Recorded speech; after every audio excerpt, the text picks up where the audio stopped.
Agora a gente fala de um problema grave e que está pior. A travessia de imigrantes ilegais que saem do México em direção à fronteira dos Estados Unidos atingiu um novo recorde agora em setembro. De acordo com as autoridades americanas, mais de 142 mil pessoas que pediram asilo tentaram chegar ao país só na primeira quinzena do mês. O estado do Texas emitiu um alerta por causa do aumento do fluxo migratório. Desde maio, os Estados Unidos expulsaram ou devolveram mais de 253 mil pessoas para pelo menos 150 países, a maioria latino-americanos. Bom, vamos repercutir essa situação. Vamos direto para os Estados Unidos, no Texas. Quem está lá é o Daniel Toledo, advogado especializado em direito internacional. Doutor, seja muito bem-vindo mais uma vez ao Conexão Record News. E eu começo perguntando primeiro sobre essa situação do Texas que emitiu esse alerta. Cada vez mais pessoas chegam e é um problema que parece sem solução, né? Boa tarde. Boa tarde, Kelly. Obrigado de novo por estar aqui com vocês.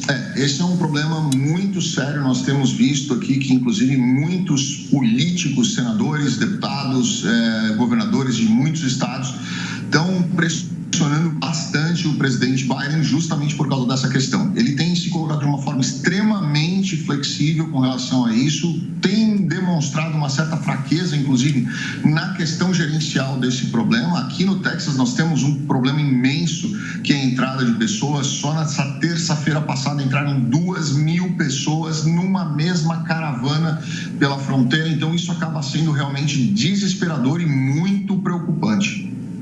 Agora, com relação a essa política, né, de imigração, há quem diga que o país está dividido. Qual que é a posição dos americanos?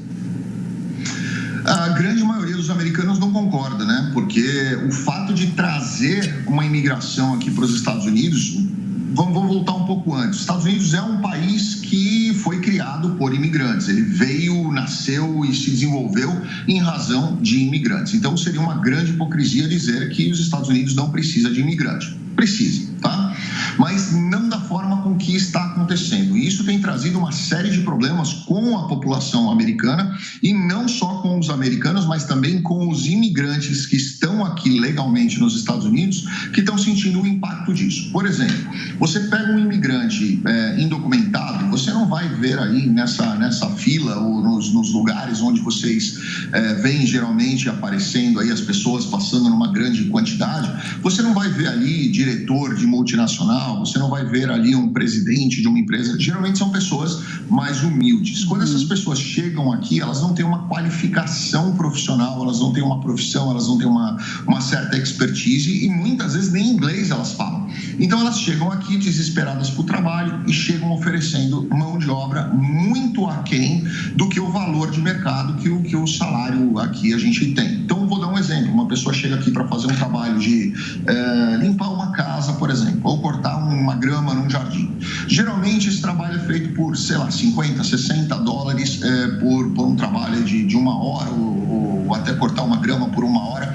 Mas quando você pega esses indocumentados, eles chegam oferecendo por 10 dólares, 15 dólares, né? E aí você acaba despencando o valor dos salários no valor de mercado, e você acaba aí sim criando um grande problema pelo desemprego, porque essas pessoas ilegais, elas já estão indocumentadas, e você vai ter que aí recolocar uma vaga de trabalho para essas pessoas que são documentadas e pagam seus impostos. Então é um problema muito maior do que as pessoas imaginam, tem sido combatido muito grande e criando até de certa forma aqui um preconceito entre os americanos com as pessoas que chegam dessa forma indocumentadas, ilegais, né? Esses são ilegais, não são indocumentados.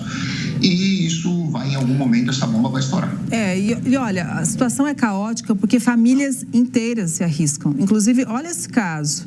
Um garotinho de 3 anos morreu numa tentativa dos pais de entrar ilegalmente nos Estados Unidos. A família é uma situação muito...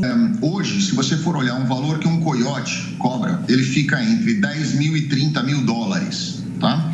Se você for pegar um processo de imigração hoje, com tudo documentado, uma autorização de trabalho e tudo mais, ela vai ficar aí entre 10 e 20 mil dólares. Ou seja, a pessoa paga mais para o coiote do que ela pagaria para um advogado com todas as taxas e estruturas para ela se legalizar nos Estados Unidos.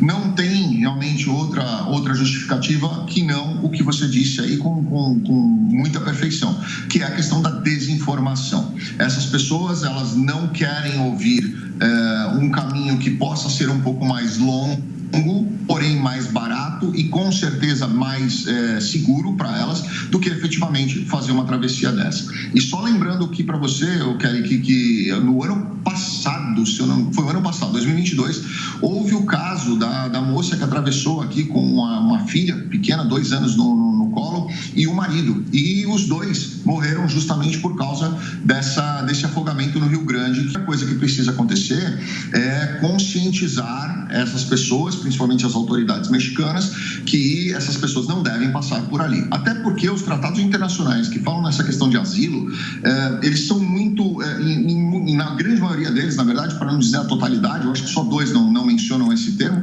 mas dizer para mim que o México é a primeira fronteira segura após a fronteira do país dele, não é, né? Então essas pessoas, elas não estão procurando aí um asilo ou um refúgio, elas estão querendo realmente entrar nos Estados Unidos pela questão econômica e de trabalho que os Estados Unidos... Bom, seguimos acompanhando esse problema que se agrava, né? Recorde acima de recorde, e sempre alertando que o caminho legal é o mais seguro, o mais correto e que pode evitar, inclusive, mortes. Daniel, obrigada, viu, pelas explicações ao vivo, direto do Texas. Uma boa tarde e até a próxima.